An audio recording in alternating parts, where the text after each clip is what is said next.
Et le gouvernement. Les vraies voix Sud Radio.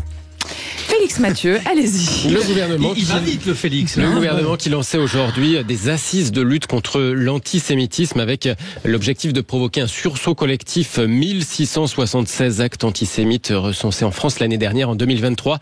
C'est quasiment 4 fois plus que l'année précédente, 2022. La ministre en charge de la lutte contre les discriminations, Aurore Bergé, avait donc réuni ce matin autour d'elle plusieurs associations, parmi lesquelles la LICRA, la Ligue internationale contre le racisme et l'antisémitisme. Alors nous sommes en ligne avec son président. Bonsoir Mario Stasi. Bonsoir monsieur. Et merci beaucoup d'être avec nous dans Les Vraies Voix sur Sud Radio. Est-ce que vous en attendiez quelque chose de ce rendez-vous de ce matin et donc est-ce que vous êtes satisfait de ce qui a pu en ressortir? Vous avez notamment commencé en regardant des témoignages de victimes. D'abord, j'en attends plus qu'un sursaut collectif. Et j'en attends plus qu'une simple réunion, confrontation d'idées et échange.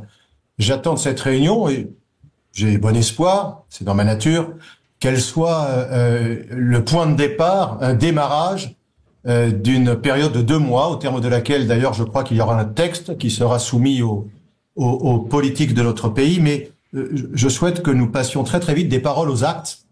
Et comme je l'ai dit lors de ma prise de parole, il faut absolument s'attaquer à l'éducation, s'attaquer aux sanctions, avoir un engagement politique dans le cadre d'un plan pluriannuel, en mettant les moyens financiers, un engagement politique, en intervenant dans les lycées, collèges, universités, bien plus qu'on ne le fait, en mettant les moyens financiers qu'il faut.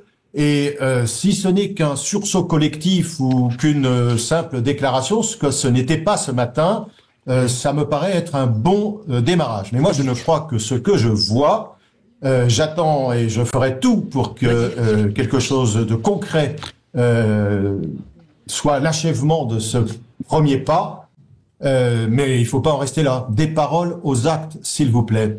Allez, des réactions rapides, les vraies voix. Comment expliquez-vous, mon cher Mario, que la barbarie du 7 octobre, loin d'avoir diminué les paroles et les actes antisémites, les ont amplifiés?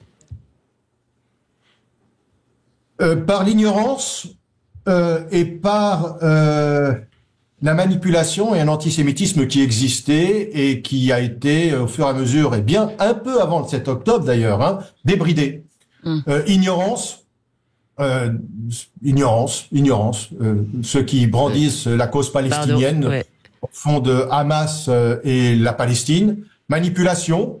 Les activistes minoritaires, qui sont certes minoritaires, mais ceux qu'on entend le plus et ceux qui agissent le plus et de façon toxique, se sont emparés de ce drame, de ce pogrom, sans nommer d'ailleurs le Hamas comme entreprise terroriste. Je vous interromps parce qu'on a peu de temps. Pardon, Mario Stasi. Alors, très court, Elisabeth Lévy. Je vous interromps juste parce qu'on a très peu de temps. C'est Elisabeth Lévy, bonjour. Manipulation politique. Pardonnez-moi.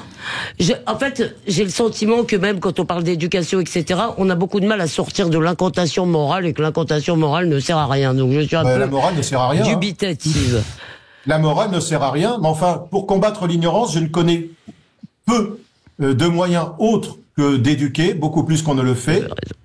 Et actuellement, quand on voit le nombre d'écoliers, ou de lycéens ou de collégiens qui ont en face d'eux des formateurs ou des éducateurs qui viennent leur expliquer ce qu'est un génocide, ce qu'est le négationnisme, ce que sont le racisme ou l'antisémitisme, c'est un terreau bénéfique à tous ceux qui voient là une chair à canon pour comment vais-je dire, y voir un ferment électoral et essayer de mettre le chaos dans notre société.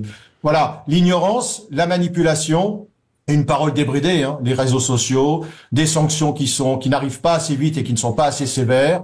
Nous avons toujours un temps de retard par rapport aux antisémites et à ceux qui veulent provoquer le chaos dans notre société. Merci Mario Stasi, président de la LICRA. Merci Félix Mathieu.